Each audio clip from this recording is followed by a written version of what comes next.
राधा स्वामी। सबसे पहले तो मैं कर्नल राजेंद्र सिंह साहब का और इनकी पत्नी का, इनके छोटे भाई अशोक कुमार जी का और इधर नरेंद्र जी हैं, इनका बहुत बहुत आभार प्रकट करता हूं जिन्होंने मुझे आपके दर्शन करने का मौका दिया। मैं 2012 में पहली बार आया था मेरठ में। सूबेदार साहब के ने मुझे बुलाया था, सूबेदार ब्रह्म सिंह जी, इनके पिताजी उधर रहते थे।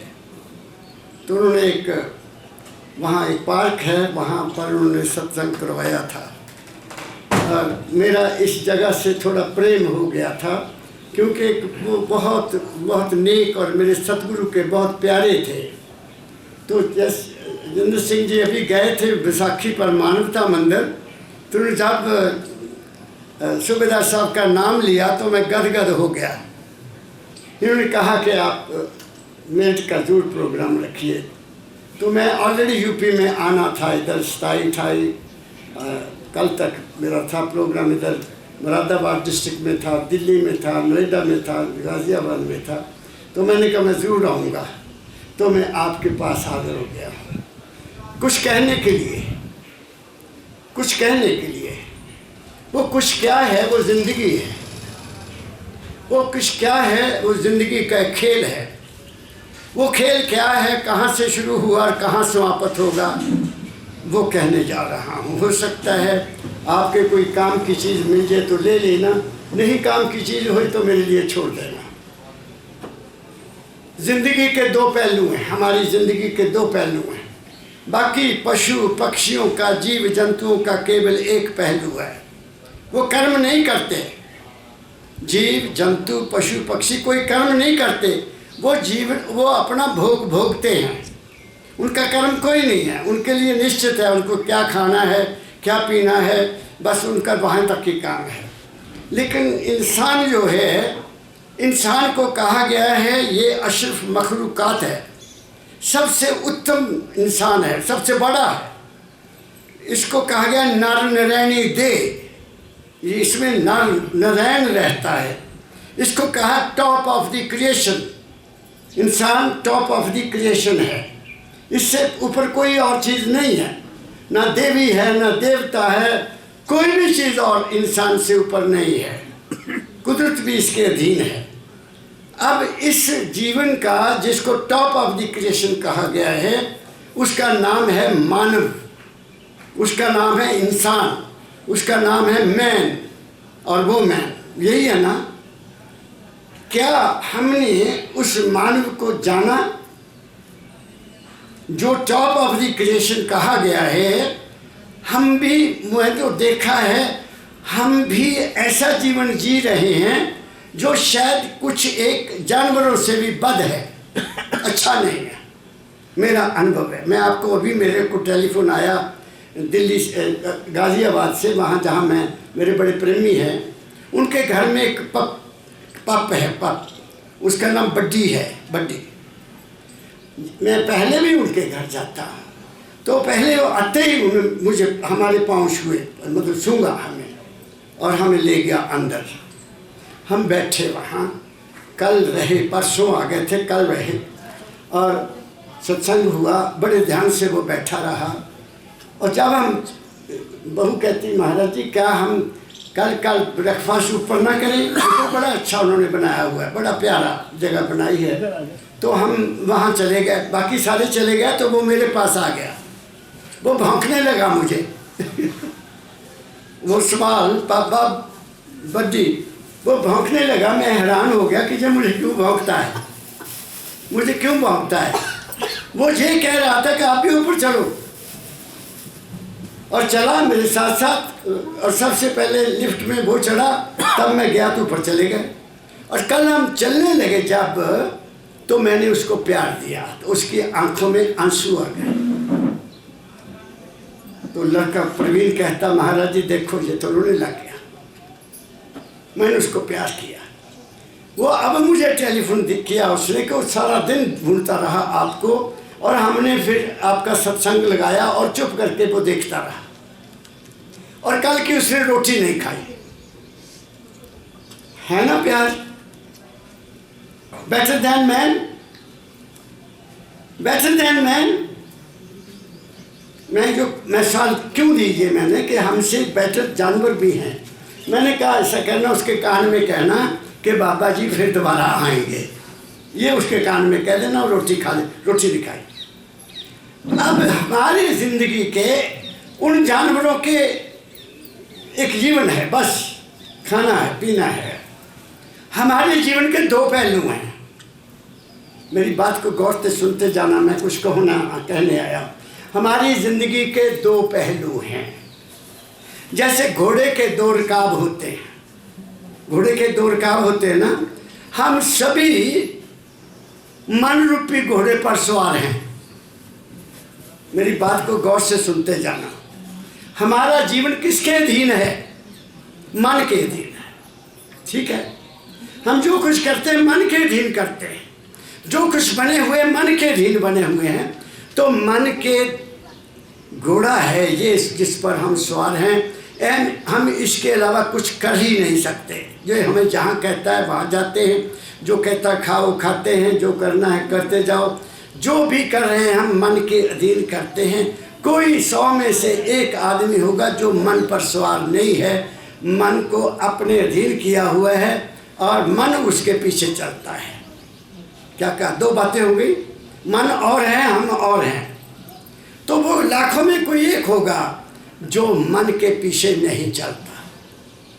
तो मन की फिर वो घोड़ा है तो उसके दो रकाब है, एक दाएं पैर होता है कि बाएं पैर होता है। वहाँ को जो इंसान दोनों पर पूरे कंट्रोल से लगाम नहीं पकड़ता, वो घोड़ा आउट ऑफ कंट्रोल हो जाता है। क्या कहा मैंने? एक दुनिया है, एक दीन है। तो हमारी जिंदगी के दो पहलू, एक दुनिया है, एक दीन है। दीन मीन धर्म, अपने आप को जानना। ये जो दुनिया है ये बाहरमुखी है, बाहरमुखी। आँख से देखते हैं, कान से सुनते हैं, मुंह से बोलते हैं, खाते हैं, पीते हैं, काम करते हैं, सब कुछ बाहरमुखी है ना। जो नज़र आता है, जो हम करते हैं, मेहनत करते हैं, ऑफिसर बनते हैं, कोई लीडर बनता है, कोई इंजीनियर बनता है, कोई प्रोफेसर बनता है, कोई डॉक्टर बनते हैं ना बाहर में। लेकिन इससे अलावा बाहर जो कुछ भी हम बने हुए हैं, इसके अलावा हम कुछ और हैं। वो जो हम और हैं वो हमारी अंदर की दुनिया है।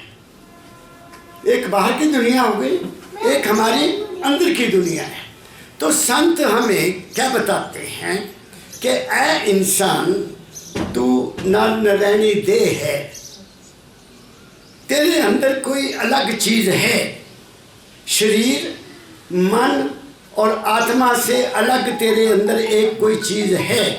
तू उसको जान, तो उसको जान जाएगा तो उस पागल को जान जाएगा। तेरी पूजा, तेरा पाठ, तेरी आरती, तेरी यात्रा, तेरा व्रत, तेरा तीर्थ स्नान, ये तेरे काम नहीं आएगा, क्योंकि वो तू सारा मन के अधीन कर रहा है। तो जो तुम मन के अधीन कर रहे हो वो तो कर्म बन गया। मन के अधीन जो कुछ भी कर रहे हो वो कर्म के अधीन हो गया। तो कर्म के अधीन जो कर्म तुम करोगे वो तुम्हें भोगना पड़ेगा। जो कर्म हम करेंगे वो मुझे ही, जो मैं कर्म कर रहा हूँ वो मुझे ही भोगना पड़ेगा।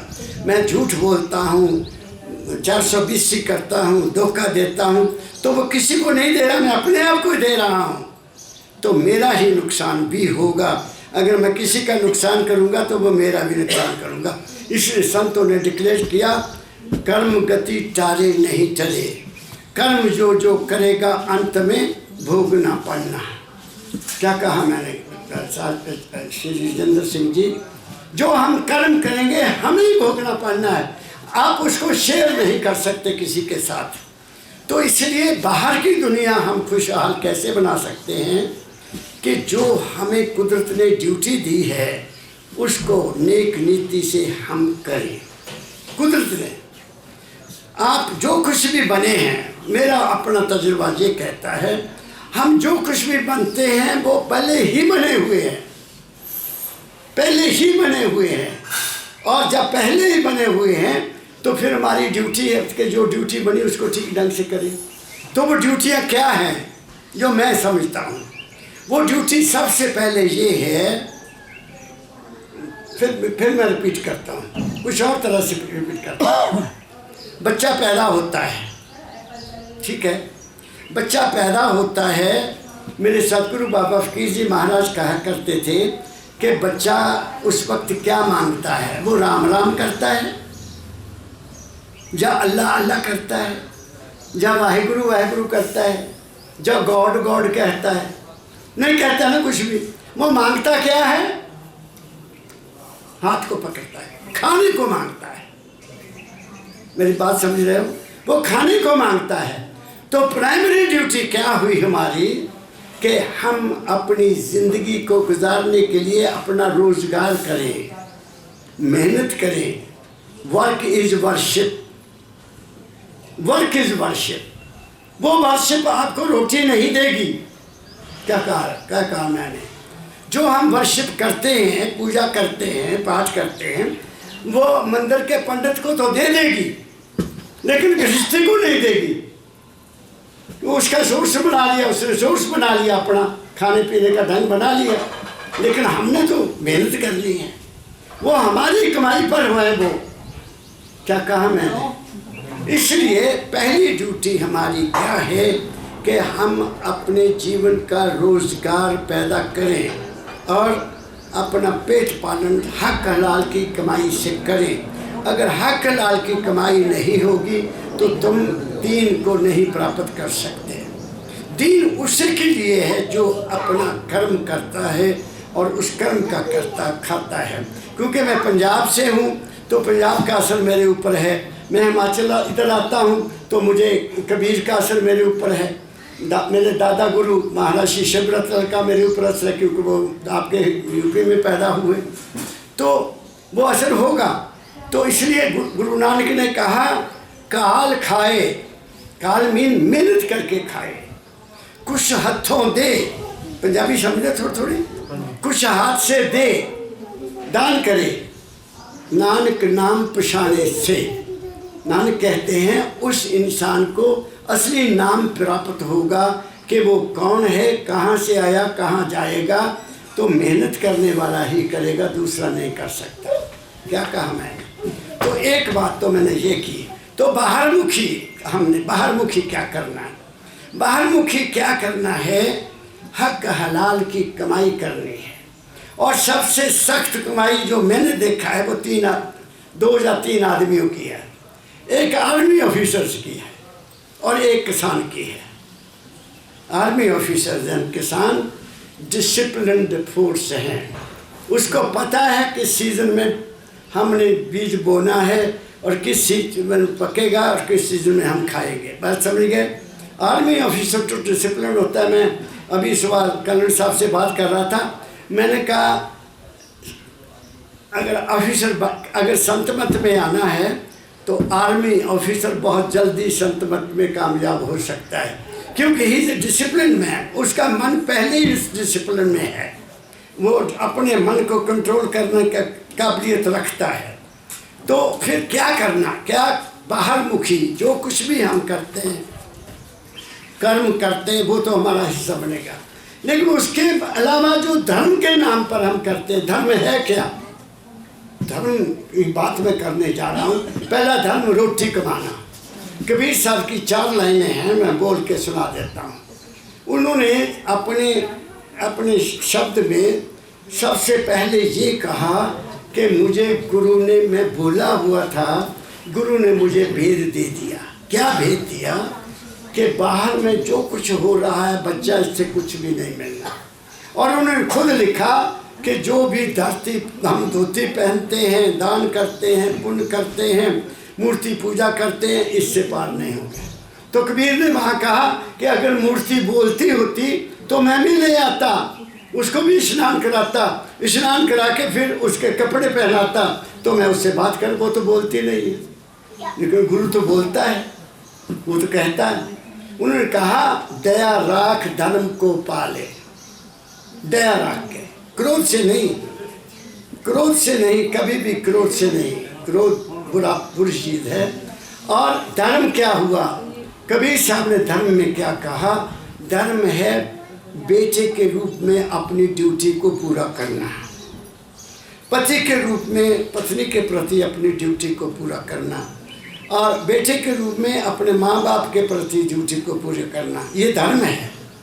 अगर ये नहीं पाते बच्चों के प्रति बाप के रूप में उनको काबिल बनाना, उनको अच्छे बेटे बनाना, उनको नेक ख्याल देना, उनको अच्छे संस्कार देना, ये उन्होंने कहा। दया राख धर्म को पाले जग से रहे उदासी। फिर क्या होगा? ड्यूटी भी दे रहा है और ये भी सोच रहा है कि मैं कल को कहाँ जाना है। But about me when I die, जब मैं शरीर छोड़ूंगा तो मैं कहाँ जाऊंगा? तो ये भी उसमें ख्याल आना चाहिए। ये दो चीज़ें, ड्यूटी भी करना है और अपना टीचा भी रखना कि मैंने कहीं और जाना है। ये तो दाता दयाल जी महाराज ने मेरे सदगुरु बाबा फकीर जी महाराज को लिखा। दाता दयाल जी महाराज, जिनका नाम महर्षि शिवप्रतलाल है। दुनिया में कोई ऐसा इंसान नहीं जिसने 4,500 किताब लिखी हो। He is the greatest writer of India. और उनके नाम को बाबा सावन सिंह जी ने कहा था कि शिवप्रतलाल राधा स्वामी मत का वेद व्यास है, वेद व्यास है। लेकिन हुआ क्या? राधा स्वामी मत भी गिरावट में चला जा रहा है। आपको बता रहा हूँ, ये वो राधा स्वामी मत नहीं रहा जो स्वामी जी महाराज ने स्टार्ट किया, जो राय सलग्नम साहब ने जिसका किया, जिसका वर्णन हमारे दाता दयाल जी ने किया और जिसके बारे में मेरे सदगुरु बाबा फकीर ने मुझे बताया, वो बाहर नहीं है। लोग भटक गए, लोग बहुत भटक गए। फिर आगे वो कहते हैं, अपना सा जीव सबको जाने तब पावे अविनाशी। क्या हम मानते हैं अपना से जीव सबको? यहाँ धर्म के नाम पर बिखेड़े, जाति के नाम पर बिखेड़े, अमीर गरीब के नाम पर बिखेड़े, और मैं और तू के बिखेड़े, शहर शहर के बिखेड़े, महलों के अपने झगड़े। कहाँ हैं हम अपना सा जीव जानने वाले? कहीं भी नहीं है। तो वो भी एक हमारी कंडीशन है, अपना सा जीव। कब जानोगे? वो कब जानोगे? बाहर की पूजा से नहीं जान सकते, व्रत करने से नहीं जान सकते, वहाँ तीर्थ यात्रा से भी नहीं जान सकते। वो तब जानोगे जब अंदर जाकर झांकोगे और बाहर भी देखोगे कि इसमें तो वही बैठा जो मेरे अंदर है। तब बात बनेगी, तब वो अपना सा जीव कहेगा सब हम उसी के बच्चे हैं, उस मालिक के हैं। हम अलग अलग ये चेहरे क्यों बने? ये भी एक बात है, सुन लो मैं क्या कहने जा रहा हूँ। कन्नू साहब, मैं ये बात जब कही एक सत्संग में, तो मुझे कई लोगों के फ़ोन आए कि महाराज जी ये आपने एक नई बात कही है। मैं क्या इसको ठोक बजा के कहता हूँ, और अगर इसको गलत लगता तो मुझे बताओ। कुम्हार पांडे बनाता है ना, और ऐसे स्टील वाले भी बर्तन बनते हैं। तो बर्तन बनाने से पहले जो बनाने वाला है वो ये सोचता है कि ये बर्तन किस चीज़ के लिए बन रहा है, किस चीज़ के लिए बन रहा है। दूध के लिए बन रहा है, सब्जी बनाने के लिए बन रहा है, खाना खाने के लिए बन रहा है, पानी भरने के लिए बन रहा है ना।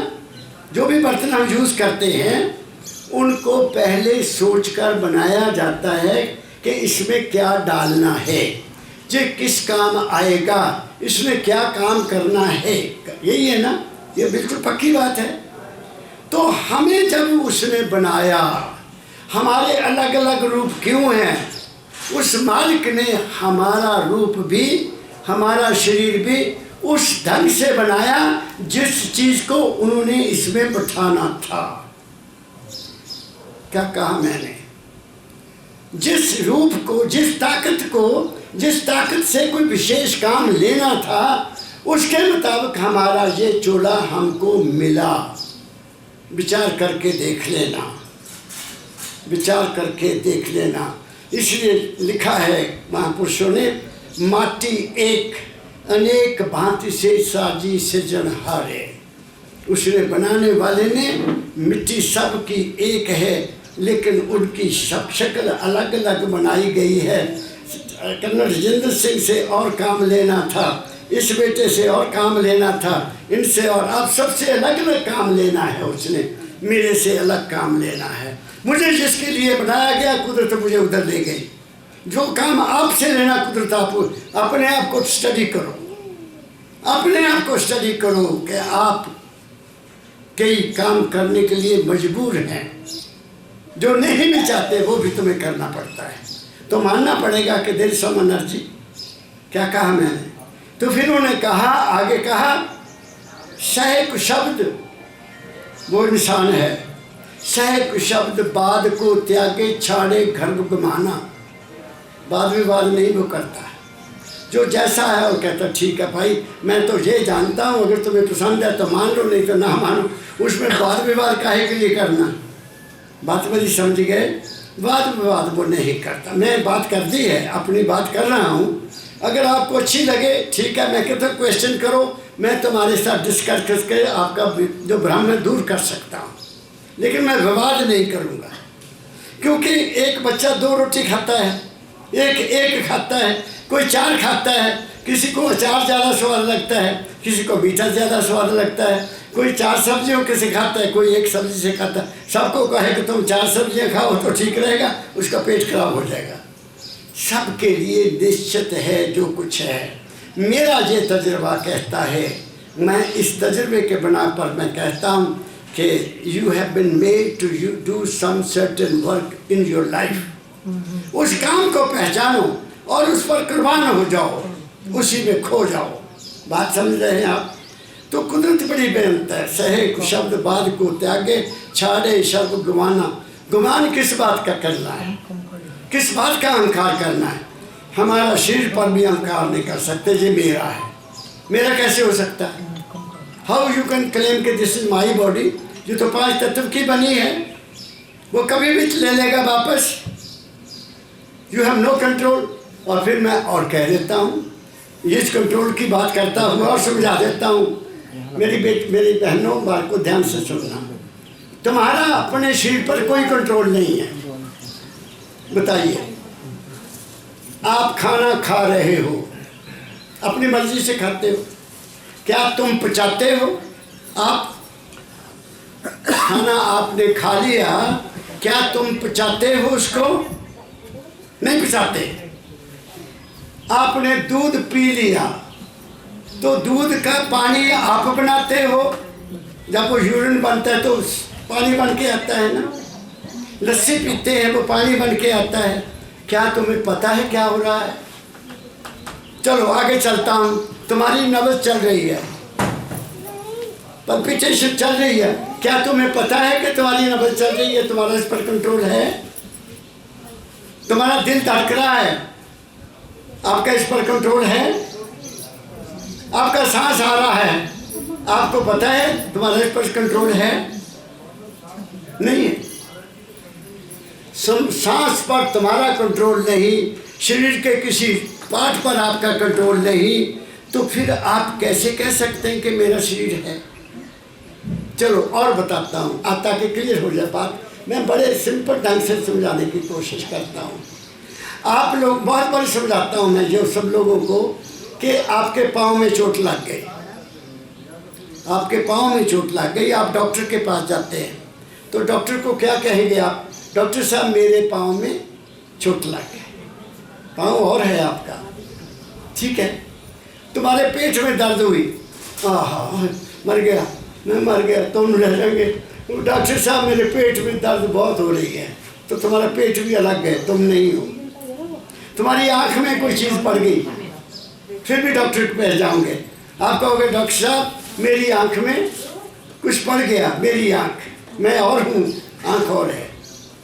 चलो इससे आगे चलते हैं। तुम बातचीत कर रहे हो, आपस में बातचीत कर रहे हो, तो मेरी माता भी कह देगी, मेरे भाई भी कह सकते हैं, भाई मेरा मन नहीं मानता मेरा मन नहीं मानता। तो फिर मन और हुआ ना, तुम तो नहीं हो मन, तुम और हो। फिर किसी और अच्छी संगत में चले गए, किसी और संगत में चले गए, वहाँ कोई धार्मिक बात हो रही है, तो वहाँ तुम कहोगे हो सकता है भाई तुम ठीक हो, पर मेरी आत्मा नहीं मानती। तो आत्मा भी तुम नहीं हो, शरीर भी तुम नहीं हो, मन भी तुम नहीं हो, तो आत्मा भी तुम नहीं हो तो फिर अगली चीज क्या है?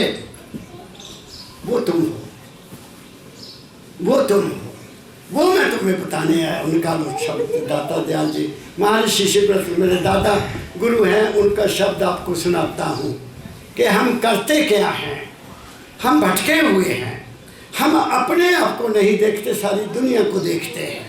तो दाता दयाल मेरे दादा को अभी सुबह मुझे ये ख्याल आया कि ये शब्द सुनाऊंगा, यहाँ हमारे मेरठ के जितने भी प्रेमी सज्जन आएंगे, शायद कोई चीज़ बन जाए। दाता दयाल महर्षि शिवव्रतलाल जी जिन्होंने 4,500 किताब लिखी, वो मेरे दादा गुरु हैं। मेरे गुरु आपके शहर में आते रहे हैं, हजूर बाबा फकीर जी महाराज वो आते रहे, मेरे गुरु भाई भी जहाँ आते रहे हैं, मानव दयाल जी भी जहाँ आते रहे हैं, कैप्टन लालचंद जी भी महाराज आते रहे हैं। आप लोगों ने दर्शन किए या नहीं दिए मुझे नहीं पता। अब मैं आपको सुनाता हूँ दाता दयाल हमें क्या कहते हैं। चलो सुनो। आदि अंत के मरम को सत्संग में पाया, खुली आँख तब तत्व पद दृष्टि में आया। ये इस वक्त हम जो बैठे हैं इसको सत्संग कहा गया है। ये सत्संग है, कि संकीर्तन नहीं है, तालियां नहीं बज रही, कोई गाने नहीं हो रहे, कोई नाच नहीं रहा है। ये त्रेतावाद की कर नहीं कर रहा, ना द्वापर की बात कर रहा है, ना कोई कथा कर रहा है। ये आज की बात कर रहा है इंसान जो आपसे बात कर रहा है। तो दाता दयाल जी कहते हैं सत्संग क्या है? जहाँ तुम्हारा सत्य के साथ संग कराया जाए वो सत्संग है। जहाँ मनोरंजन है वो सत्संग नहीं है, वो तुम्हें मानसिक एक मनोरंजन देता है। गाने होते हैं, कहानियाँ सुनाई जाती हैं, कथाएं सुनाई जाती हैं। अब बताओ कि द्वापर युग या त्रेता युग की बातें आपको सुनेंगे, तुम्हारा उससे क्या मतलब है? क्या उससे कोई लाभ होगा? कोई लाभ नहीं होगा, क्योंकि वो किसी और की बात सुना रहे हैं, कहानी है, गा के सुना रहे हैं, मनोरंजन कर दिया। वो हमारे काम का नहीं है, ये काम का है। क्या सत्संग पे पढ़ो यही लाइन। आदि अंत के मरम को, मरम कहते हैं भेद को, सीक्रेट को। दाता दयाल कहते हैं आदि हमारा, हम पैदा हुए और हमने मर जाना है, उसका भेद वो क्या है, जीवन क्या है, कहाँ से हम आए, कहाँ जाएंगे। दाता दयाल जी कहते हैं वो सत्संग में मिलता है कि हम कहाँ से आए और कहाँ जाएंगे, वो वहाँ मिलता है। कैसे? आगे पढ़ो। अपने आप में खो गए, दो ही लाइना पढ़ी। आदि अंत के मरम को सत्संग में पाया, खुली आँख तब तत्व पद दृष्टि में आया। बहुत गुड़ बात करती है, खुली आँख तब दृष्टि में कौन आया? तत्व। वो दृष्टि कौन सी है? ये आंखें नहीं, ये आंखें नहीं है। एक और आंख है हमारे अंदर, उसको तीसरी आंख कहते हैं। तीसरी आंख वो जब खुल जाती है, यहाँ है वो, यहाँ। लेकिन आप लोग पता नहीं करते हैं अभ्यास के नहीं करते, लेकिन मैं कह सकता हूँ कि वो हमारे अंदर आंख है। जब वो खुलती है तो तुम्हें अपना रूप दिखाई देता है, तुम कौन हो। आदि हमारा क्या है? आदि, आदि सुन लो, बहुत गौर से इस बात सुनना। हम सब माँ के गर्भ से आए हैं और वहाँ माँ के गर्भ में बच्चे के रूप में एक पानी की थैली में उल्टे लटके हुए थे ना। और हमें वहाँ 9 महीने खाने को भी मिलता रहा, पीने को भी मिलता रहा, और हमें सांस भी मिलता रहा, हमें सब कुछ वहाँ मिलता रहा। कहाँ से मिलता रहा? हमारे नाभि से। माँ के किसी, माता जी को बैठा दो जी,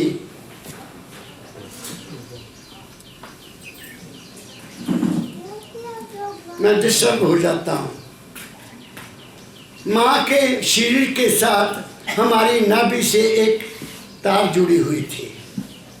जो माँ खाती थी वो मुझे भी मिल रहा था, जो माँ पीती थी वो मुझे मिल रहा था, जो माँ बोलती थी वो मुझे मिल रहा था, जो माँ सुनती थी वो भी मुझे मिल रहा था, जो माँ देखती थी उसका असर भी मेरे ऊपर होता था। आप मेरी बात को पकड़ रहे हैं?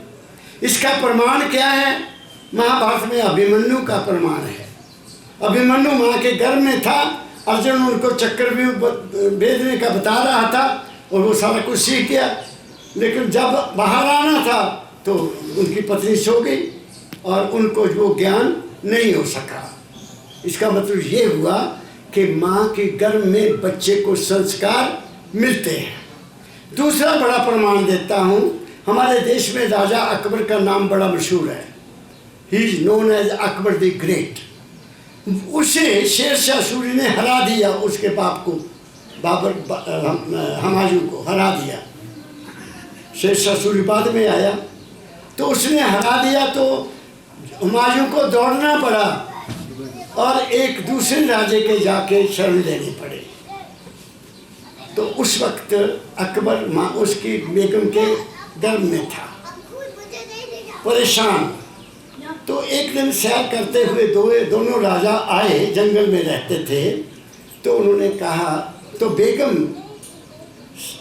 जमीन के ऊपर लाइनें डाल रही है। तो राजा ने पूछा, बेगम आप ये औंसियाँ क्या डाल रही हैं? कहते जब आदमी परेशान होता है तो वो ज़मीन पर लाइनें डालता है। वो कहती महाराज मैं औंसियाँ नहीं डाल रही हूँ। क्या कर रही हूँ? कहते मैं भारत देश का नक्शा बना रही हूँ कि जो मेरा बेटा पैदा होगा वो बेटा होगा और वो इतने भारत का राजा बनेगा। माँ ने कहा और वो बना। क्या कहा मैंने? और हमारी आजकल बहनें टीवी देखती हैं, डांस देखती हैं, जब पता नहीं क्या क्या देखती हैं। रात को 12-1 बजे चलती हैं हर घर में टीवी। तो जो हमारे बच्चे पैदा होंगे वो क्या होंगे? सुनो, आप कर लो बात। हमारी आगे आने वाली जनरेशन ज़ीरो हो जाएगी। और फिर मैं बता देता हूँ कि आगे आने वाली बच्चों के कान सबसे पहले खराब होंगे और फिर आँखों की भी रोशनी चली जाएगी। जब डॉक्टर मुझे मिलते हैं कान वाले या आँखों वाले, मैं क्या डॉक्टर साहब आगे 10 साल में तुम्हारा बड़ा भारी बिजनेस हो जाएगा। छोटे छोटे बच्चों के ऐनकें लगी हुई, देखा नहीं आपने? छोटे छोटे बच्चों के ऐनकें लग गई हैं, मुझे बड़ा दुख होता है। फिर मैं उनको नुस्खा लिखा देता हूँ कि ये 2 इनको तो इनकी आँख उतर जाती हैं, ऐनकें उतर जाती हैं। उतार दी मैंने कईयों की। तो वहाँ हमें खाने को भी मिला, माता पीने को भी मिला। और जब हम पैदा होकर बाहर आए माँ के गर्भ से तो नाड़ू काट दिया गया। कोई ताकत है ना जो हमारा देखभाल कर रही है। जैसे ही नाड़ू काटा, सप्लाई लाइन कट गई तो माँ के थन में दूध आ गया। आया कि नहीं आया? ये और बात है कि आजकल की मेरी बेटियां बहुत सी बच्चों को दूध देती नहीं, कहते ना मैंने जरा बोतल वाला लगा दो, मेरा तो बॉडी खराब हो जाएगी। ये भी मैंने देखा है। अब बताइए, माँ का दूध नहीं बच्चे को मिला तो उसके पास संस्कार कहाँ से आएगा? वो संस्कार उसमें नहीं आ सकते। माँ का दूध 1000 बीमारी का इलाज है, ये मैं आपको बता देता हूँ। 1000 बीमारी उसमें ऐसी उसमें चीज़ें हैं माँ के दूध में कि टीके, अब तो टीके लगते हैं बच्चों के। जब गर्भ में है टीका, गर्भ में है ये टीका लाओ, 6वें महीने टीका ये लगाओ, 9वें महीने टीका ये लगाओ। और बच्चा जब पैदा होता तो उसको पीलिया हो जाता है, होता ना पीलिया बच्चों को। क्यों हुआ? क्योंकि उसको गर्भ में ही मेडिसिन के साथ उसका खून सुखा दिया, वो पीलिया होगा। हमें क्यों नहीं पूरी पीलिया हुआ? माँ बाप जब हमारे, हमें किसी को नहीं हुआ पीलिया? हुआ नहीं हुआ क्योंकि माँ का दूध पिया 1.5 साल। माँ आई फिर भी खड़ी को कहा माँ दूध पीना। मैं दूध दे, मैंने खड़े में फल लेना उन्होंने, मैंने अपना याद है। बात मेरी समझ गए? दूध आ गया। अब मैं पहले ही आपको बता चुका हूँ कि हमारा शरीर पर कोई कंट्रोल नहीं है। तो क्या आदि में हमारा कंट्रोल हुआ? शुरू में हमारा कंट्रोल था। और जब हम यहाँ से जाएंगे तो हमें पता लगेगा कब हवा निकल जानी है, किसी को भी नहीं पता। और बड़े बड़े दावे हम करते हैं, ये करना वो करना वो करना। हम we do not live a life at his will, उसकी मौज में जीना नहीं जानते हम। इसलिए कहा कि आदि के अंत को दाता दयाल बता रहे हैं कि ऐ इंसान, तेरा आदि क्या है और तेरा अंत क्या है। वो शक्ति जो तेरे शरीर में आई है वो तेरे शरीर के मालिक है, मगर वो इसके साथ नहीं रहेगी। वो जब चाहेगी उड़ जाएगी और ये मिट्टी की मिट्टी रह जाएगा। तो वो कहते हैं जब आँख खुली, जब आँख अंदर की खुली तो पता लगा हुए माई, मैं कौन हूँ। आँख अंदर की जब खुली, जब तुम किसी संत सदगुरु के पास बैठोगे वो तुम्हें बताएगा बच्चा ये भी नहीं है, ये भी नहीं है, ये भी नहीं है, ये भी नहीं।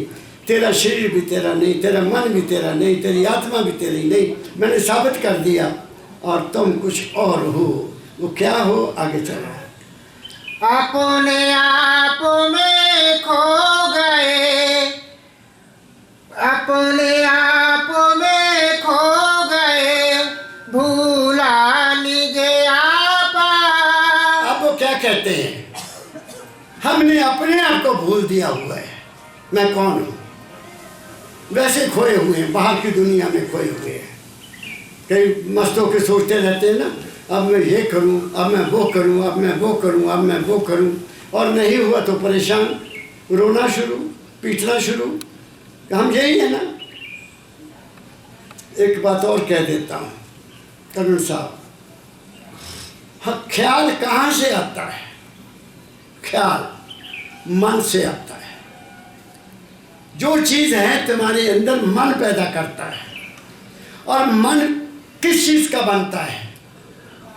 मन भी तो बना है ना, मन भी बनता है, हर वक्त बनता है, हर समय बनता है और बदलता है।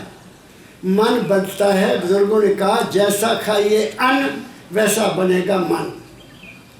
जो हम खाते हैं मन उससे बनता है। अगर हक हलाल की कमाई है तो मन नॉर्मल होगा, शांति होगी, रात को नींद भी आएगी। ड्यूटी करने वाले को नींद आती है, बड़े आराम से सोता है और टाइम पर उठता है। जिसकी कमाई ठीक नहीं है, जो आज मैं देखता हूँ भारत की हाल, हर जगह झूठ, हर जगह 420। और लोग कई तो ये कहते हैं ओ छड्डो जी, आज नहीं कमाया था कदों कमाना, कमाई का टाइम है, सारे कमा रहे हैं, जिदा मर्जी कमाओ, कुछ नहीं होता। ये जग मिठा अगला किन डिठा। ये दुनिया बहुत अच्छी है, अगली दुनिया का हमें पता नहीं है। इसलिए संतों ने कहा हक हलाल की कमाई खाओ, हक हलाल की कमाई खाओ, अपने कर की हुई कमाई को खाओ, तुम्हारा मन बहुत शांत रहेगा। अगर दूसरी कमाई खाई तो मन को चैन आएगी नहीं। रात को गोलियां खाते हैं लोग सोने के लिए, और हम हैं कि लेटे नहीं, अभी 10 सांस ले लिए तो हम फ्री हो गए, नींद आ गई, गहरी नींद आ जाती है। तो क्या कहा दाता दयाल जी महाराज, कहते हैं अपने आप पे खो गए, अपना तो कुछ देखा ही नहीं। आगे चलो। अपने आप में खो गए, भूला निज आपा, माँ पाया पे को नहीं, किया सबका मापा। अब दाता दयाल जी कहते हैं हर इंसान दुनिया की जांच करता है, दुनिया के बारे में पूछता है, वो कौन है, कहाँ से आया, क्यों आया, क्या करता है। दुनिया को तो जान लिया लेकिन अपने आप को नहीं जाना, अपने आप को नहीं जाना। जब तक अपने आप को नहीं जानेंगे तो काम में क्या करने लगे। कर्नल साहब क्या करने लगे? बाद में हो जाएगा। क्या हो गया, खराब हो गया? नहीं, कोई गल नहीं, काहे को कर तो रहने दो, डिस्टर्ब होते हैं।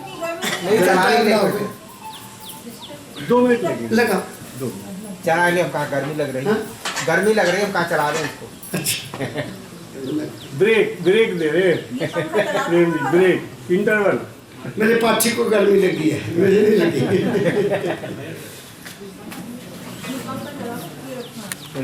दो मिनट से गुरु मिले निज दया से आपा दर्शाया। अब कौन मिला? सनातन धर्म। सनातन धर्म हमारे देश का असली धर्म है। सनातन धर्म, सनातन धर्म कहता क्या है? गुरु ब्रह्मा गुरु विष्णु गुरु देवो महेश्वरा गुरु साक्षात परब्रह्म तस्मै श्री गुरुवे नमः।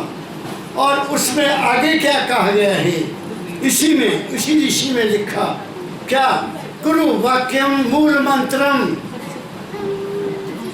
ध्यान मूलम गुरु मूर्ति पूजा मूलम गुरु पदम मोक्ष मूलम गुरु कृपा। सुन लिया आपने सबने?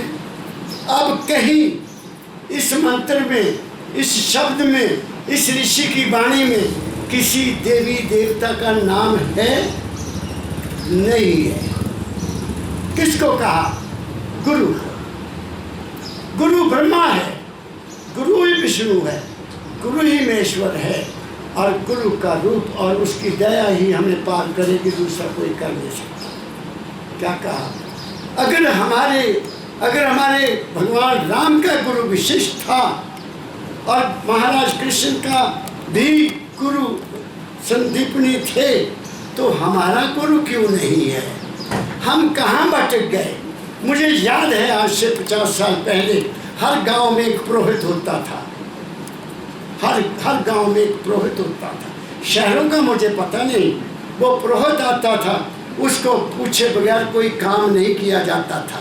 वो मुहूर्त निकालता था, वो बताता था ये काम करो, ये काम नहीं करना है। वही बच्चों का नाम रखता था। आज तो नाम इंटरनेट पर निकलते हैं, पुरोहित तो है ही नहीं। तो हमारा क्या हाल होगा?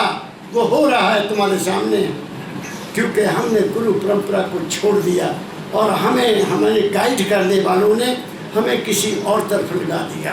और मैं सनातन धर्मियों को कहता हूँ, और तुम्हारे अंदर ही आरती हो रही है, तुम्हारे अंदर ही जोत जग रही है, और तुम्हारे अंदर ही सब देवी देवता हैं। क्यों कहता हूँ ये भी सुन लो। शास्त्र कहते हैं जो ब्रह्मंडे सोई पिंडे। पूछना किसी पंडित को, जो ब्रह्मंडे सोई पिंडे, ये पिंड हमारा देश, हमारा शरीर है। और ये ब्रह्मांड जो है, ये नजर क्या आता है? इसमें क्या है? धरती माता है, जल देवता, सागर के सागर है। निर्दाता परमदयाल जी महाराज कहा करते थे, बच्चों जितनी धरती है उससे 3 गुना पानी है इस ब्रह्मांड में। जितना पानी है उससे 3 गुना अग्नि है इस ब्रह्मांड में। जितनी अग्नि है उससे 3 गुना हवा है इस ब्रह्मांड में। और जितनी हवा उससे 3 गुना आकाश है जब इस दुनिया में। तो ये ब्रह्मांड कितना बड़ा है, ये ब्रह्मांड कितना बड़ा है। तो वही ब्रह्मांड हमारे शरीर में है। डॉक्टरों का राय है, साइंटिस्ट का राय है कि अगर इंसान के शरीर का टुकड़े टुकड़े कर दिया जाए, बारीक से बारीक, तो जितनी धरती है ये शरीर उसको ढक देगा। तुम्हारा शरीर इतना बड़ा है, हमारे शरीर की सीमा इतनी बड़ी है। हमारे मन की भी सीमा है, हमारे शरीर की भी सीमा है, मन की भी सीमा है। मन वहाँ तक ही जा सकता है जहाँ तक किसी ने देखा है, जहाँ तक किसी ने पढ़ा है, जहाँ तक किसी ने कुछ खाया है। जिसने कुछ खाया ही नहीं है, उसको कोई चीज़ नहीं खाई, उसको उसके टेस्ट का पता नहीं है। मैं क्या कह रहा हूँ माता जी, समझ रहे हो आप? जो चीज़ खाई नहीं इसलिए इसको पता ही नहीं है। जो चीज़ देखी नहीं उसका भी इसको पता नहीं, जो चीज़ छुई नहीं उसका भी इसको पता नहीं। तो मन की भी सीमा है। तीसरी चीज़ हमारा मन है, हमारी आत्मा है। आत्मा प्रकाश रूप है, वो बहुत विशाल है, बहुत विशाल है। जितना ब्रह्मांड में प्रकाश है, हमारी आत्मा उसका अंश है, तो वो प्रकाश रूप है, उसकी भी सीमा बहुत है। इन तीनों के ऊपर एक और चीज़ है जिसको संतों ने सुर्त कहा है, जिसको कॉन्शियसनेस कहा है, जिसको चेतन शक्ति कहा है, जिसको पंजाबी में होश कहा है। उसकी तो सीमा कोई नहीं है। अब मैं वहाँ आता हूँ, इस ब्रह्मांड को कोई चला रहा है, कोई शक्ति है ना चला रही। वैसे तो जो चल नहीं रहा, सूर्य चांद पर चल रहा है, चांद बढ़ता है घटता है, उसमें हमारा कोई रोल है? बारिश आती है, हवा चलती है, हमारा कोई रोल नहीं। जो कुदरती हवा चलती है उसमें हमारा कोई रोल नहीं है। तो इस ब्रह्मांड को कोई ताकत चला रही है, और जो ब्रह्मांड है वो ही पिंड है। तो पिंड में भी पृथ्वी है, इस पिंड में, इस शरीर में भी पानी है, इस शरीर में भी अग्नि है, पेट में जो रोटी पचाती है, इस शरीर में भी वायु है जिससे हम सांस ले रहे हैं, और इस शरीर में आकाश भी है। ये हमारा आकाश है। मेरी बात आप समझ गए? मैं आपको कंपैरिजन कर रहा हूँ। तो इस शरीर को भी कोई चलाने वाली हस्ती है, कोई है। इस ब्रह्मांड की जो शक्ति है जो चला रही है वो बहुत दूर है, 14 ब्रह्मांड है, उससे परे है। वहाँ आज तक कोई पहुँचा नहीं। जिस संत ने वहाँ जाने की कोशिश की उसने कह दिया वो बेअंत बेअंत बेअंत, उसका कोई अंत नहीं, और अपने आप को उसी में ही खो गए। क्या कहा मैंने? ऐसे ही हमारे अंदर वो जो हस्ती है वो कहाँ रहती है, अब ये बताने जा रहा हूँ। जो हमारे अंदर हस्ती है वो कहाँ है? बहुत ध्यान से सुनना, बातें नहीं करना आपस में। बातें करनी तो कमरे में चल जाओ। आपने छोटे बच्चे का जो पैदा होता है उसके यहाँ हाथ रख के देखा, कुछ होता है ना, टक टक टक टक हिल रहा है, वहाँ कुछ हो रहा, हरकत हो रही है। वो हस्ती यहाँ है, यहाँ। जब डॉक्टर बच्चा पैदा होता है उसको वो उल्टा होता है ना, उसको दम झटका देकर सीधा कर देते हैं, करते हैं, फिर वो रोता है ना। डॉक्टर को पूछा, डॉक्टर साहब बच्चा रोता क्यों है? कहते कमल जी कुछ पता नहीं क्यों रोता है, अगर ना रोए तो मरा होता है। हम बैठाना थपथपाते हैं उसको, रोए नहीं रोता, क्यों नहीं रोता? क्योंकि वो हस्ती यहाँ से यहाँ नहीं आई। जब झटका देखो सीधा किया ना एकदम, तो वो यहाँ से यहाँ आ गई। बच्चा दूध पीता है, बड़ा हो गया और थोड़ा सा बड़ा हो गया, माँ उसको बिस्तर पर लेटा देती है। तो बच्चा बिस्तर पर लेटा क्या करता है? जब उसको होश अच्छी आ जाती है, हाथ पाँव ऐसे ऐसे करता है ना, तो टांगे भी हिलाता है। आपने तो देखा माता जी, मैंने भी देखा, हो सकता मैंने भी ऐसे किया हो, जरूर किया होगा, आपने भी ऐसा किया होगा, टांगें भी मारी होंगी, हाथ भी हिलाए होंगे। उसका मतलब ये होता है कि बच्चा कोशिश करता है कि ये शक्ति मेरे शरीर में आ जाए। ठीक है, वो जब टांगें मारता है तो फिर माँ तो बहुत खुश होती है, फिर वो ज़मीन पर बैठा देती है, वो रुकता है ताकि और तख्त और ज़्यादा आ जाए।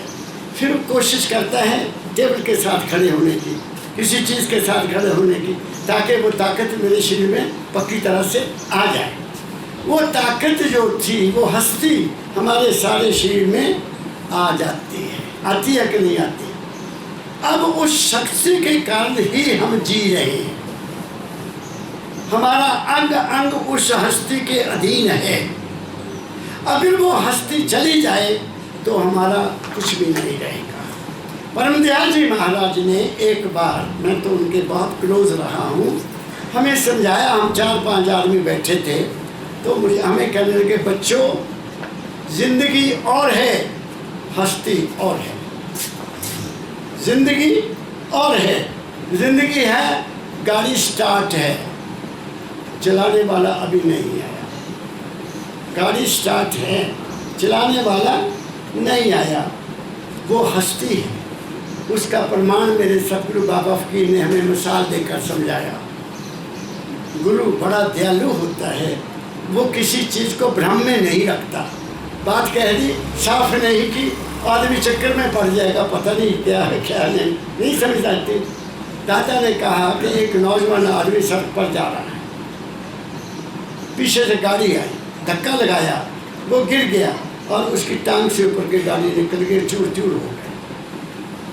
अब टांग चूर चूर हो गई तो चलाएगा आदमी। हाय माँ, माँ को याद करता है, बाप को नहीं कोई भी याद करता, क्योंकि माँ के अंग से बना है वो। हाय माँ, रब नू भी नहीं याद करता, माँ याद आती है। लोग दौड़े जाते हैं, उसको उठाते हैं, हॉस्पिटल ले जाते हैं और उसके पिता, उसके घर के वालों को बुलाया जाता है, वो आ जाते हैं। डॉक्टर कहता है देखो जी, आपके लड़के की टांग तो रिपेयर नहीं होगी, आप सिर्फ ये बताओ कि आप लड़के को बचाना चाहते हो या टांग को बचाना चाहते हो। टांग नहीं बचेगी, लड़के की डेथ हो जाएगी, खून बहुत चला गया। तो वो एकदम कहेंगे डॉक्टर साहब वो प्लीज़ सारा लड़का बचा लो, हमारा लड़का बचाओ, बाकी कुछ बात नहीं। फिर डॉक्टर क्या करता है, एक इंजेक्शन लगा देता है उसको, आपको पता ही है।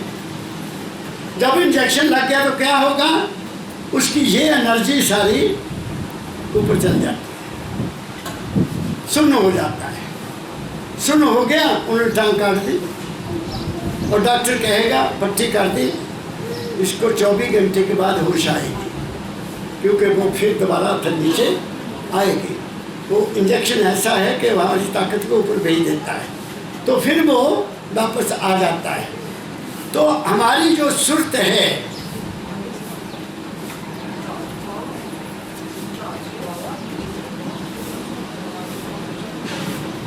वो हमारी हस्ती है। बेहोश आदमी ना बोल सकता है, ना सुन सकता है, ना देख सकता है, ना हाथ हिला सकता है। मैं अगर बोल रहा हूँ, हाथ हिला रहा हूँ, तो मैं उस हस्ती के कारण ही सब कुछ कर रहा हूँ। जब वो हस्ती चली जाएगी तो ये हाथ डाउन हो जाएंगे, आंखें बंद हो जाएंगी, कोई शरीर का अंग नहीं काम करेगा। तो वो कहाँ है, वो यहाँ है, हमारे शरीर में आई हुई है। अब संत आए हमें कृपा कर कर, उन्होंने हमें समझाया कि तुम शरीर बेटा नहीं हो, तुम मन भी नहीं हो और तुम आत्मा भी नहीं हो। परमदयाल जी महाराज हमें अंग्रेजी में कहा करते थे, you are not, you go beyond the feelings of body, go beyond the feelings of mind and go beyond the feelings of soul, there you are, तुम वहाँ।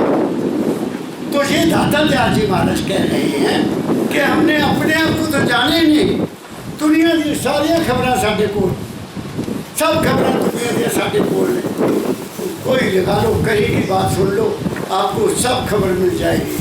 और टेलीविज़न ये क्या कर रहे हैं, हमारे अंदर के सारी शर्त को बाहर कर रहे हैं। मेरे गुरु भाई थे, तो उनको पहले जो संत मिले उनके पास वो गया, कहते मुंशी राम अध्यात्म में आना है ना, तो पहले सबसे पहले अखबार पढ़ना बंद कर, अखबार पढ़ना बंद कर। मैंने उसी दिन से अखबार बंद कर दिया, टीवी में देखता नहीं। मन को खराब करना क्या, बताइए, हम रुड़की यहाँ बैठे हैं मेरठ में, दिल्ली में कुछ हो रहा है और अखबार में पढ़ा, ओह दिल्ली में पता नहीं क्या हो गया, ये हो गया, वो एवं ही दुखी हो गए। जे साढ़े हक की गल होगी तो खुश हो गए, जे साढ़े मन की गल नहीं हुई तो कहना वो बड़ा माड़ा होया, तो ये साढ़े गल नहीं होगी वो चंगा होया यार, वरना इदा ही होना चाहिए। कहते हैं ना, तो मैं तू का सवाल पैदा होता है। इसलिए अखबार में से कुछ भी नहीं है। सबसे बड़ी किताब मुझे मेरे दादा ने दी, परमदयाल जी महाराज। मेरे सतगुरु बाबा फकीर ने मुझे एक किताब दी, आप भी ले लो, तुम्हें भी दे देता हूँ, पढ़ने की कोशिश करो। 1975 में महावारी सत्संग था, तो मैं तो आ ही जाता था, चाहे कुछ भी हो। तो सत्संग खत्म हो गया तो 2 प्रोफेसर भी आए हुए थे, मैं सब जगह सुनाता हूँ ये बात। वो सत्संग के बाद उन्होंने महाराज जी से कोई और बात नहीं पूछी कि महाराज जी आपने ये कहा, हमें थोड़ा सा समझा दो। रमन ऋषि जी को लेकर बैठ गए, महाराज जी के साथ रमन ऋषि डिस्कस कर रहे। मैं भी तो कॉलेज में पढ़ाता था मैंने बीच में टाँग लगा दी। मैं कहा नहीं पर सब ऐसा नहीं है, मैंने पढ़ा वो ऐसे है। परमदयाल जी महाराज हुक्का पीते थे, आपको पता।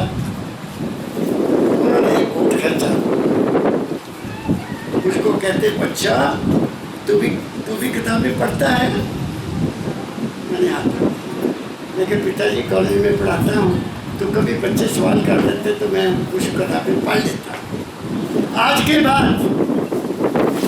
आपने कोई किताब नहीं पढ़ना, अपने मन की किताब पढ़ना है। आपने कोई किताब नहीं पढ़ना, अपने मन की किताब पढ़ना है। कितनी बड़ी किताब मिल गई मुझे पढ़ने के लिए। जब मन की किताब पढ़ना शुरू किया,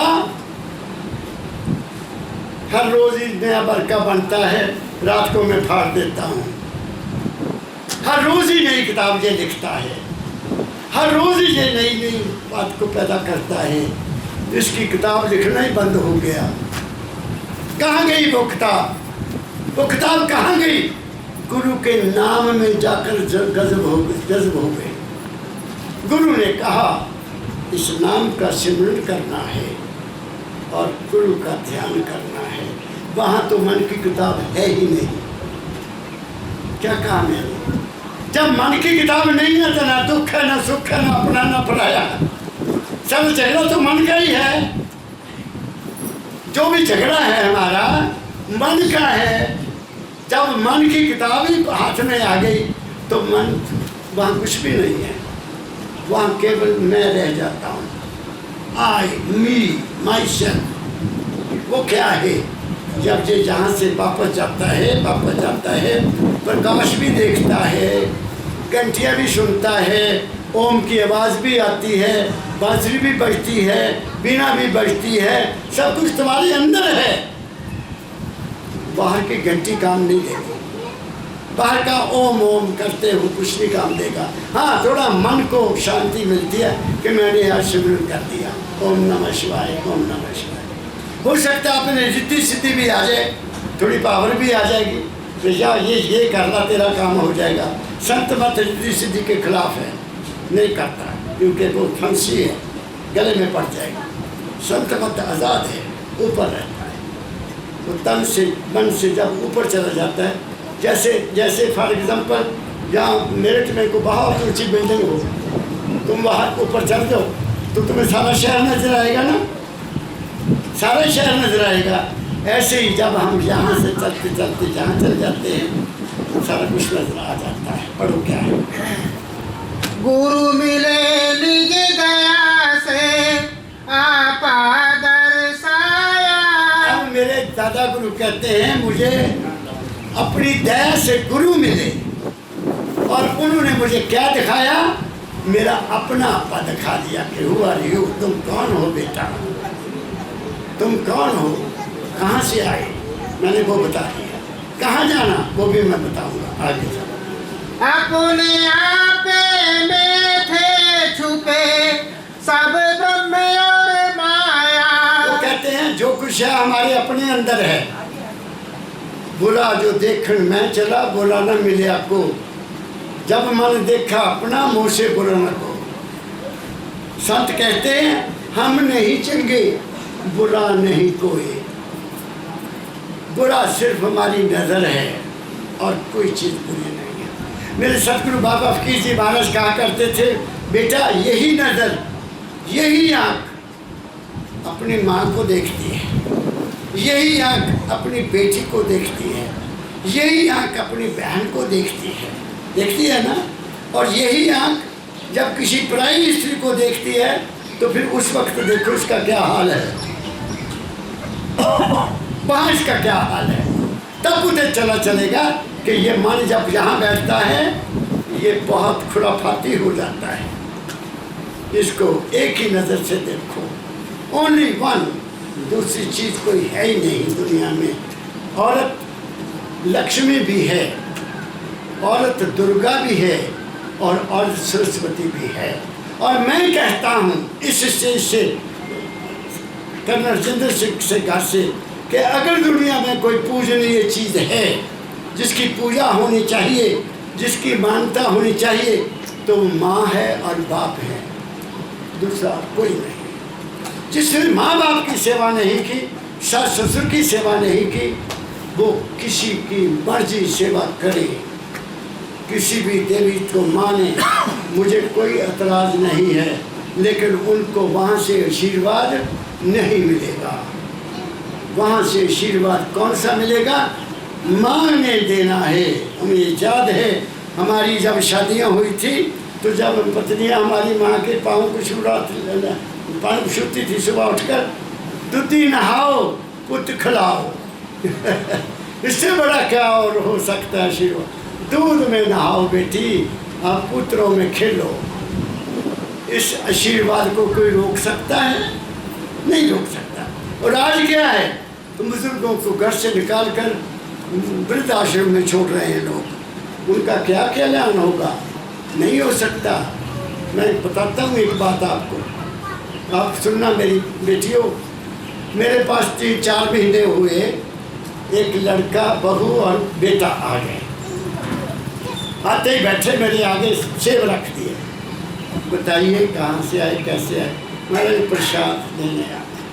मैं समझ गया, ये मेरे आगे साथ बैठ गए। मैं क्या, मैं प्रसाद सत्संग के बाद देता हूँ, जा सुबह देता हूँ, सत्संग के बाद मिलना। वो सत्संग के बाद आ गए, बैठ गए। मैंने दोनों को जो पूछा, मेरी बात को सुनना ध्यान से। मैंने कहा बेटा तेरी सास है? बड़ी देर से बात कहा, हाँ जी है। मैं कहा तेरा पिता है भाई? है जी।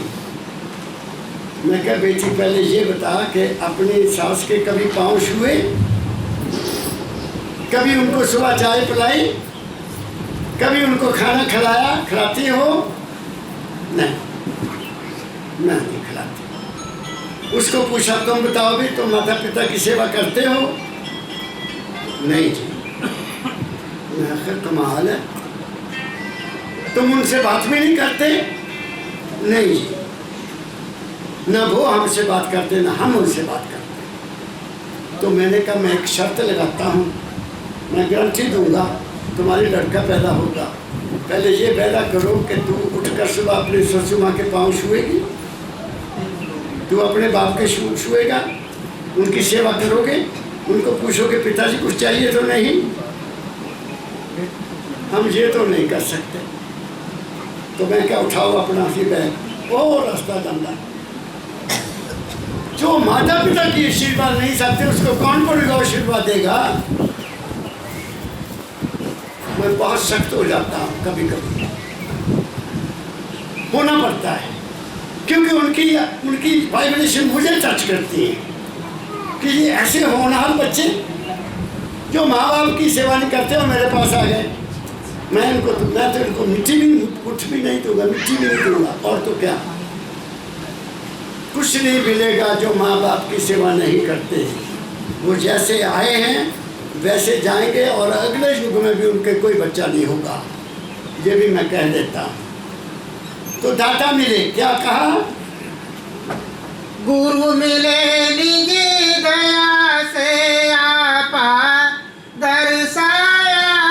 गुरु मिले तो क्या दिखाया? मुझे किसी भगवान के दर्शन नहीं कराए, किसी देवी के दर्शन नहीं कराए, कुछ ये नहीं बताया कि वहाँ का तीर्थ स्नान करके आ, कहीं का नहीं कहा। मुझे अपना आपा दिखा दिया। और सुना देता हूँ और सुनाता हूँ। कहते शास्त्रों की कथा है, मैं मानता तो नहीं, लेकिन जिसमें कोई राज है मैं बहुत जरूर जानता हूँ। जब पार्वती और शिव बूढ़े हो गए, हमारी तरह के थे ना वो भी, तो 2 बच्चे थे, कार्तिक एक गणेश जी। तो पार्वती कहती महाराज अब हम बूढ़े हो गए हैं, एक घर की ड्यूटी बच्चों को दो, हम कैलाश चलते हैं, अपना भी कल्याण कर लें। हाँ पार्वती बात तो आपकी ठीक है। तो दोनों बच्चों को बुला दिया कि इनको एक को अपनी जिम्मेदारी दे दो। अब जिम्मेदारी देनी तो टेस्ट तो लेना ही पड़ेगा। आज्ञा का पालन कौन करता है? आज्ञा का पालन कौन करता है? तो उनको कहा भाई बच्चों ऐसा है, ओ बच्चों बैठ जाओ, फिर बच्चों को बैठा रहे। आज्ञा का पालन आप ऐसा करो बच्चों, अब हम बूढ़े हो गए, हमने चले जाना है, तो आप 68 तीर्थ है, 68 तीर्थ है भारत में होंगे, ये लिखा है। आप 68 तीर्थ का जो भ्रमण करके आएगा, हम उसको गद्दी दे देंगे अपनी। तो कार्तिकेय जी तो कहते हैं मोर के सवार थे। ये कथाएं बड़ी गहरी हैं, मैं जानता हूँ इसका असली मकसद क्या है, लेकिन वो भला बताते नहीं। अब मैं इन बातों को यहाँ करने के लिए नहीं आया, मैं किसी और बात के लिए आया। तो वो उस पर बैठे और चले गए 68 तीर्थों का स्नान करने के लिए, तीर्थ यात्रा करने के लिए।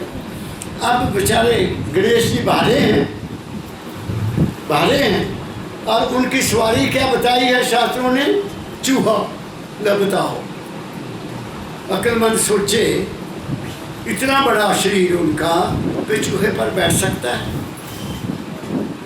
हमें किस चक्कर में डाल दिया, किस चक्कर में डाल दिया। बात कुछ और है, उसको मैं नहीं अभी करूँगा, फिर करूँगा। कभी कभी आया आपके पास तो उसने देखा कि मैं कैसे जाऊँ, चूहा तो जा नहीं सकता। उन्होंने 7 चक्कर माँ बाप के लगाए और मत्था टेक दिया। तो मैं नहीं जानता था सकती है, मेरे तुसी हैं सब कुछ, मेरे आप ही हैं सब कुछ। और आशीर्वाद दे दिया, बेटा तेरे को सब कुछ दिया, तेरी घर घर में पूजा होगी, हर काम करने से पहले तेरी पूजा हो रही है ना। किनका प्रदान? माता पिता का प्रदान। और कार्तिकेय का कहीं कोई मंदिर नहीं, वो चल रहा गया बेचारा, उनको कोई नहीं पूछता। और किसकी पूजा हो रही है? जिसने माँ बाप की को समझा के सारे तीर्थ तुम्हारे अपने चरणों में हैं। क्या कहा मैंने? हम पकड़ते नहीं है बात को। इन ऋषियों ने ऐसी ऐसी वाणियाँ लिख दी कि उनकी असलियत नहीं बताई हमें। असलियत तो बता दो, नहीं बस सुना। उनका ख्याल था कि कलयुग के जो प्राणी पैदा होंगे उनका मन बहुत चंचल होगा, उनकी बात समझ में नहीं आएगी, यानी काम को लगा दो।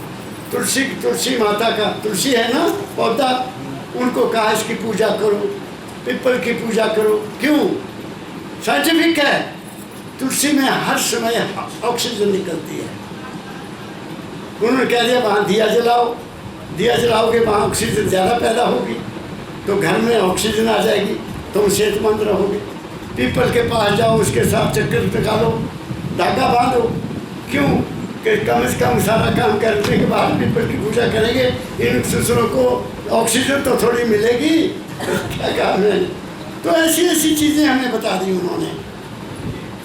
ये बताया सूर्य को पानी दो, सूर्य पानी देता है सिर्फ इसलिए कि सूर्य में पानी डालोगे तो उस पानी में से सूर्य को देखो, तुम्हारी आंखों को ताकत मिलेगी। ये है साइंस। लेकिन हमें पता ही नहीं, हमने तो वैसे गर्मी में वो चावल डाले, एक फूल डाला, खड़े हो गए, पानी दे दिया, उसकी बात को हम समझते हैं। इसमें बहुत गहराई है, साइंटिफिक है, लेकिन बताया नहीं हमें। हम उसी में फंसे हुए हैं, उसी में फंसे हुए हैं। दाता दयाल मेरे परम दयाल जी महाराज कहते थे, ये जिन्होंने जो वाणियाँ लिखी हैं उनको अगर वो होते तो मैं पूछता, तुमने जो क्या चक्कर डाल दिया लोगों को, वाणी में फंसाया। उसी भी बात को तुम अपने आप को देखो। No thy self by thy self, अपना आपा आप पहचानो, कहा किसी का नेक ना मानो। ये है संत मत। और ये कहते हैं गुरु ने दया की और मुझे अपना आपा दिखा दिया। आगे जाओ। अपने आप का ज्ञान नहीं औरों को जाना। अपने आप का तो ज्ञान किया नहीं कभी। किसी ने सोचा हुआ माई मैं कौन हूँ, कहाँ से आया? नहीं, बस गर्मी में पानी डाला चले गए, वो काम नहीं करेगा। क्या कहा मैंने? आगे। अपने आप का ज्ञान नहीं औरों को जाना, सब विधि जाने अनजान था दिन पास एक अमेरिकन जर्मनी से आया आदमी, माता जी को बैठा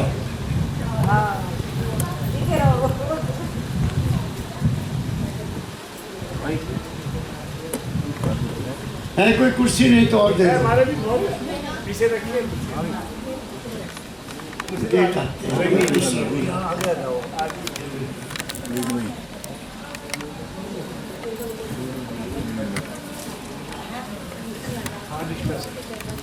कोई बात नहीं।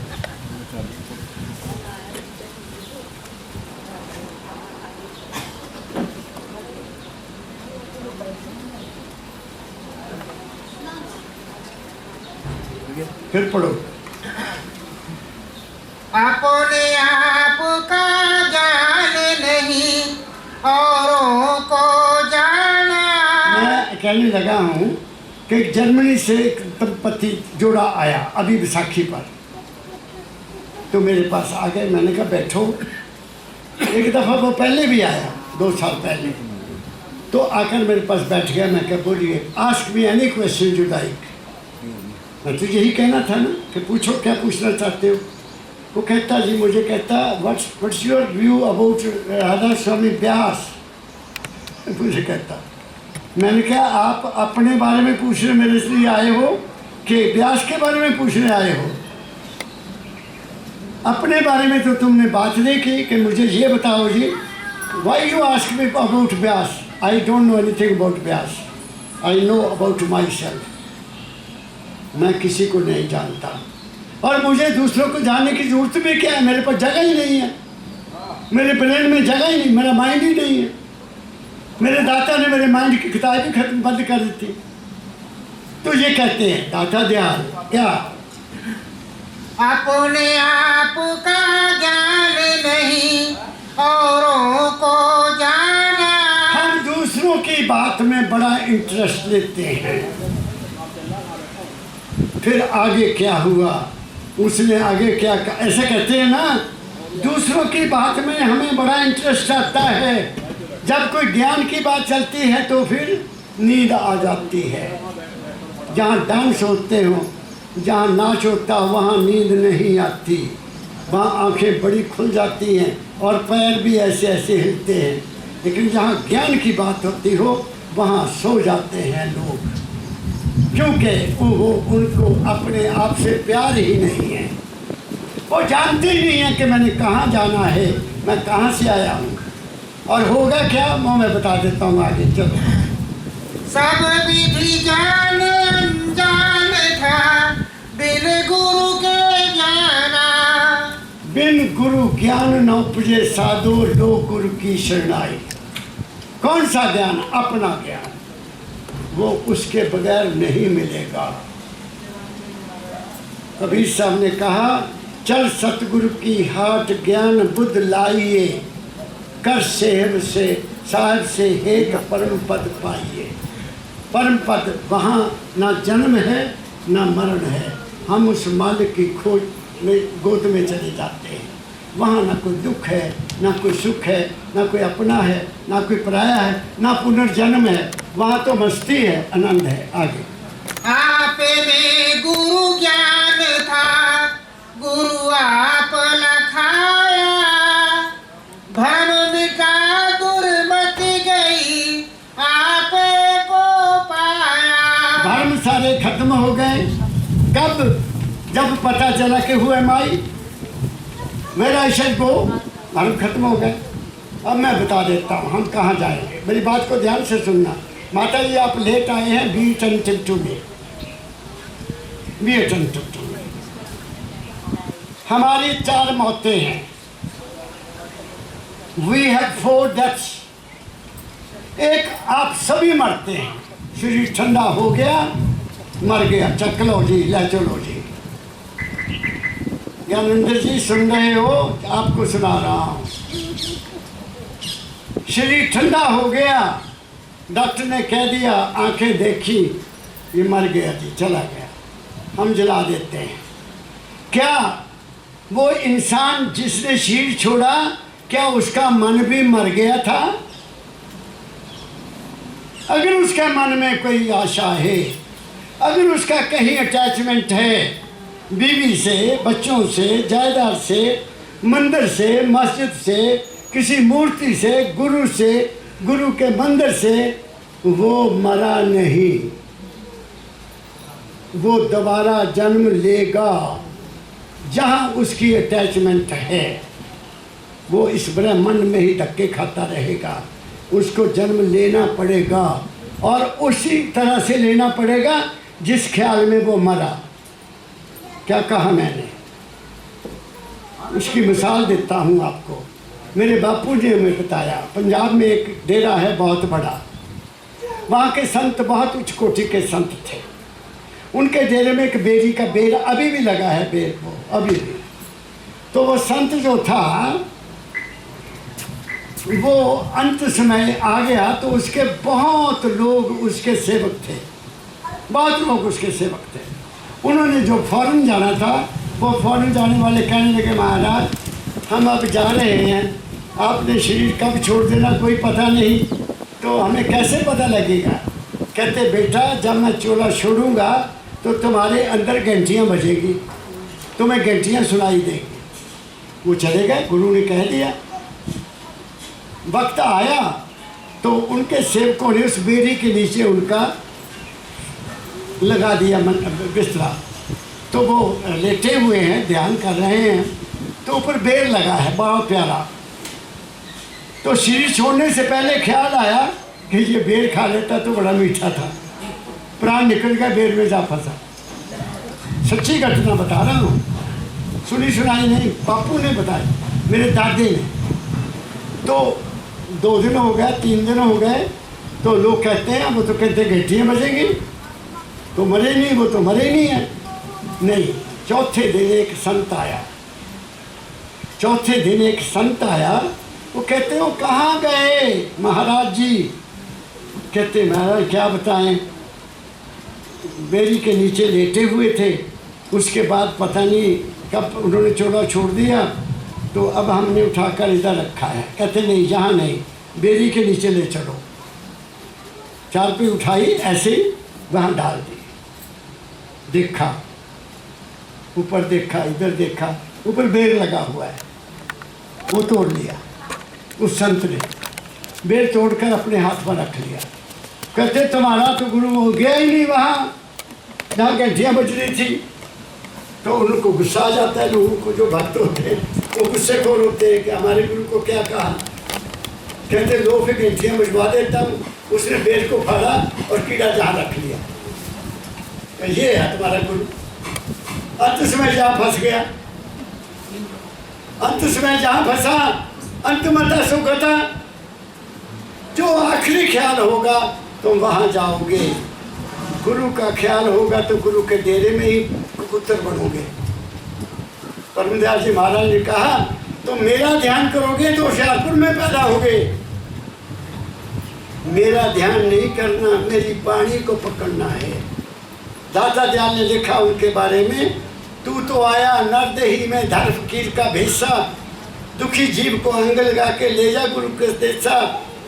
3 ताप से जीव दुखी है, निबल अबल अज्ञानी, तेरा काम दया का भाई, नाम दान दे भाई। ये इस कलयुग के लोग शारीरिक रोग से दुखी है, मन की शांति है, अपना इनको ज्ञान नहीं, तो इनको समझा देना जाने से पहले।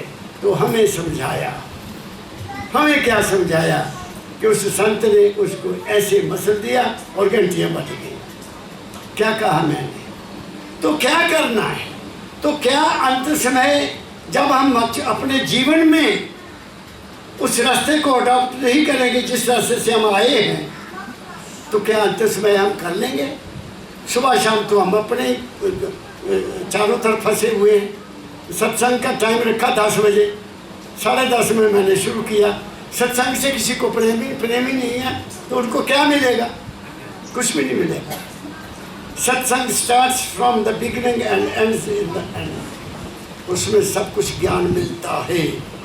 इसलिए मेरे सुनने वालों, अपने जीवन को बना लो। जीवन कब बनेगा? जब तुम अपने अंदर झांकोगे, हुआ आई, मैं हूँ कौन। क्या कहा मैंने? ये मैंने सुबह में जब कोई बोलना होता तो मुझे सुबह अल्हाम होता है कि इस शब्द पर बोलना। अब इससे ऊंची बात मैं नहीं कर सकता आप लोगों के साथ इससे ज़्यादा। तो एक हमारे शरीर की डेथ होगी, दूसरे मन की डेथ कब होगी? जब हम दुनिया से अटैचमेंट हटा लेंगे। बिल्कुल कुछ नहीं मेरा जहाँ, ये तो नहीं देश तेरा, देश है बेगाना, जहाँ सब बेगाने बसे कोई नहीं जगाना। गुरु ने तुम्हें उपदेश दिया और तुम्हें चिताया, संत मत धार ही तज मोह माया। मन के ख्यालों को छोड़ दे, मन की किताब पढ़ ले और मन की किताब कब बंद कर दे तो फिर तू कहाँ जाएगा? मन से आगे निकल जाएगा। क्या कहा साहब वीरेंद्र सिंह कर्नल साहब, आपके घर में आया हूँ, आप बड़े पुराने प्रेमी हैं, सज्जन हैं, तो आप ले लो मेरे से कुछ ले लो। मन में नहीं रहना है, फिर कहाँ जाओगे? प्रकाश में जाओगे।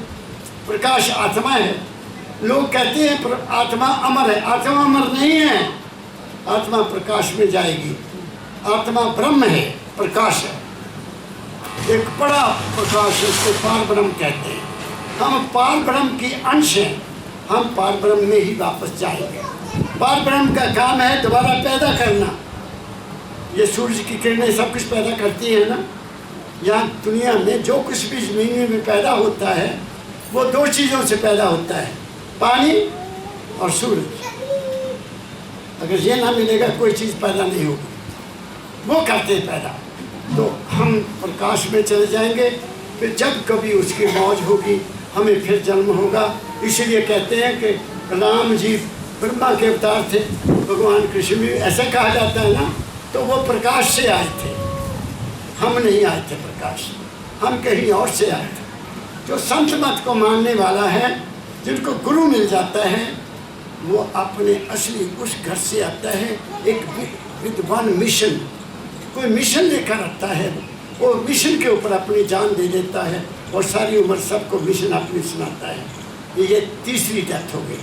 चौथी वो है जो चौथी चीज़ हमारे अंदर है, जो कान में बैठकर सुनती है, जो आँख में बैठकर देखती है, जो नाक में बैठकर सांस लेती है, जो ज़बान में बैठकर रस लेती है, खट्टा मीठा, वही देखती है ना, और तो कोई नहीं है ना। वही जिसके सहारे मेरा हाथ हिल रहा है, वो चौथी चीज़ है। वो उस महान शक्ति में वापस जब चली जाएगी तो वो हमारा अंतिम होगा। उसको कहते हैं मोक्ष, उसको कहते हैं मुक्ति। दुनिया मुक्ति कहती है, शरीर को रोग आ गया, तुम कहोगे मुझे मुक्त कर दो महाराज इससे, रोग चला गया तो मुक्त हो गया। गरीबी है, उससे मुक्ति मान ली, महाराज मुक्ति दे दो, गरीबी चल गई, अमीर हो गए, गरीबी से मुक्ति हो गई। ठीक है, मैं ठीक कह रहा हूँ ना। तो मुक्ति के कई रूप हैं, मोक्ष का कोई रूप नहीं। मोक्ष है जहाँ इस संसार से सारे मोह का नाश हो जाए, कोई मोह ना रहे, कोई अटैचमेंट ना रहे, कोई आस ना रहे, कोई किसी तरह की कामना ना रहे। बिन पंख उड़ जाना है, बिन पंख उड़ जाना है। I have written my own autobiography colonel साहब, वो अमेरिका में छपी है। उसमें मेरा हेड उन्होंने लिखा, I will evaporate in the universe last, I will evaporate in the universe, मैं यूनिवर्स में मिल जाऊंगा। जो मानवता मंदिर ने छापी उसका हेडिंग है, His grace is my fate, उसकी दया ही मेरी किस्मत है। उसकी दया ने मेरा किस्मत बना दिया। मैं ज़िंदगी में जो कुछ भी हूँ उनकी दया के मुताबिक हूँ।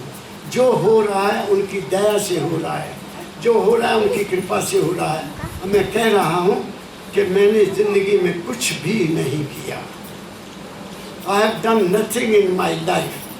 जो होना जा मेरे से करवाना था उसी ने किसी न किसी रूप में मुझसे करवाया। मैंने कुछ नहीं किया। So I don't claim any credit कि मैं नहीं किया, कुछ नहीं किया। बात समझ गए।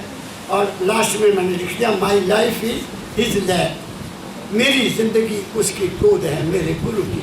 I live in the lap of my गुरु, और वो सर्वव्यापक है।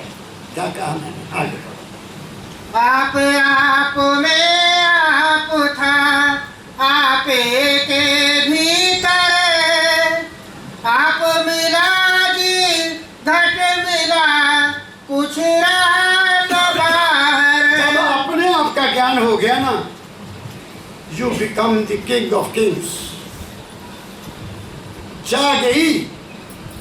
चा गई चिंता मिटी, मनवा बेपरवाह, जिसको कुछ नहीं चाहिए वो शाहों का शाह, वो शहंशाह बन जाता है।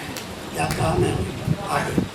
राधा स्वामी की दया आपे को बूझा, उनकी दया से मैंने अपने आप को जाना। दादा दयाल कह रहे हैं, मैं कहता हूँ मैंने अपने आप को परम दयाल फकीर जी महाराज के चरणों में बैठकर उनकी बात पर चलकर अमली जीवन मैंने कहा था, बेटा आलम नहीं बनना, आबिल बनना, अमली जीवन। किताबें नहीं पढ़नी, बंद कर दिया, मन की किताब पढ़ा। जिस दिन से मन की किताब पढ़ी, जिंदगी का पता लग गया। What is life? लब खुले और बंद हुए, ये राज जिंदगानी है। जब तक बोल रहा है इंसान, देख रहा है वो है, जब वो बंद हो गए तो सब कुछ खत्म हो गया। क्या कहा मैंने? आगे लास्ट पर राधा स्वामी की दया पे को बूझा, आप को जब लख लिया सब कुछ तब सूझा। When you know yourself, you know everything. तुम बहुत ऊंची मंजिल पर पहुंच जाते हो, आपको सब कुछ नजर आएगा। जो कमरे में बंद है, बॉडी में बंद है, उसको क्या पता लगेगा?